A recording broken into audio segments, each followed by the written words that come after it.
Surgicalutopia, and today we will discuss the basics of dental histology. So here you see the structure of tooth, and this that you see in the pinkish color is the gingival epithelium. So the gingiva is basically divided into three parts: the free or marginal gingiva, the attached gingiva, and the interdental papilla. The attached gingiva over here is predominantly the parakeratinized, that is, the nuclei is present, and the free gingiva are mostly orthokeratinized, that is, the nuclei are absent in the cells. And the Lamina Propria, which is present beneath this gingiva, it gives its projections into the epithelium of the gingiva, and because of that a stippling appearance is present on the surface of the gingiva. So the gingiva is not just smooth surface structure, it has a stippling or orange peel-like appearance. Then coming to the Lamina Propria.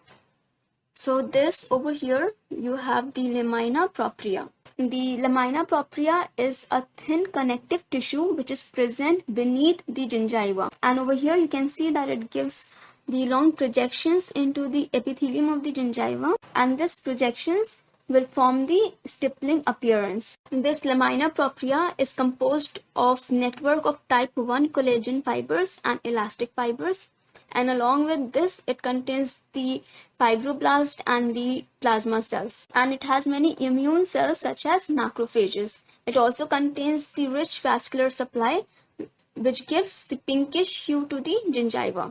So this is our Lamina Propria, right? Now we will see the longitudinal cross section of the tooth over here, and this structure over here is the enamel. So enamel is a hard tissue which is the outermost layer of the tooth, and it is semi-translucent structure. The boundary between the enamel and the dentin is called as the dentino-enamel junction. So the pointer that you see is the dentino-enamel junction, and the enamel is consisting of two components. First one is the inorganic component, which is around 96%, and the second one is the organic component, which is 4%, and the inorganic content is formed by the hydroxyapatite crystals, whereas the organic content is formed by the amelogenin and enamelin proteins. The thickness of enamel at the cusp tip is around 2.5 millimeter, whereas as you can see the pointer over here in the cervical region, the enamel thickness will be reduced. Now if you take a closer look of this enamel, you will see few more structures over here. The first one is the enamel prism. So this is the enamel prism. It is formed by the tightly packed bundles of the hydroxyapatite crystals, and it is around 5 micron meter in width. They are perpendicular to the dentino-enamel junction. So in this, if you see, it is more zoomed out, and you follow the pointer, it is the enamel prism which is located or oriented at perpendicular angle to the dentino-enamel junction. So now we will talk about the enamel stria of Retzius. So what are these? These are the incremental lines of the growth pattern during the formation of the enamel. These are the dark bands or the series of dark bands, and each band is representing a period of 6 to 12 days, and they travel at an oblique angle from the dentino-enamel junction to the surface of the crown. Then if you notice over here, these are the enamel spindles that you can see, follow the pointer, and these are basically the projections of the dentinal tubules into the enamel as it traverses the dentino-enamel junction.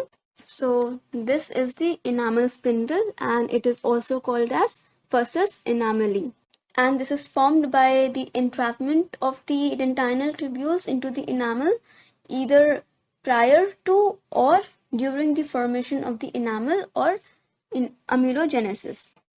And the location of these spindles are at the cusp tips. The next structure that we see is this dentin.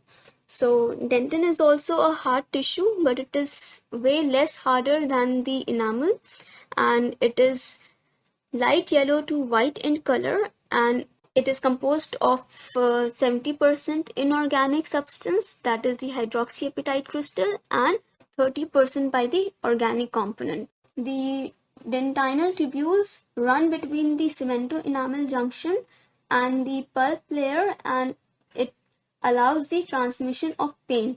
So the difference between the enamel and the dentin in this respect is that dentin will transmit pain while enamel does not. So our next structure is this dental pulp, and this is a specialized loose connective tissue which is present in the central pulp cavity or the pulp chamber.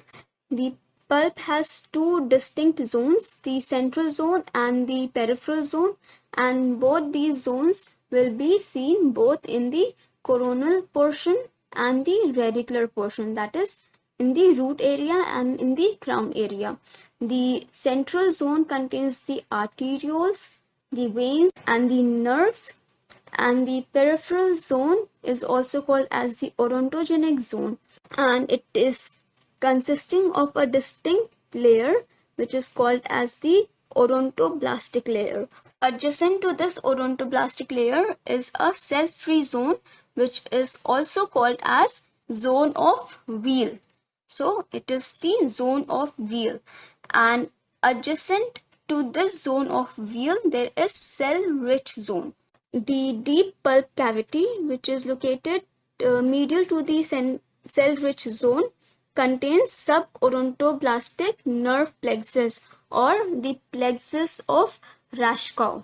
So this was our enamel, this was our dentin, this is our pulp, this was our alveolar process, and this over here is the dental alveolar nerves and vessels. So this was the longitudinal structure present in the tooth and a little about the histology of the tooth structure. So thank you, and until we meet next, bye bye.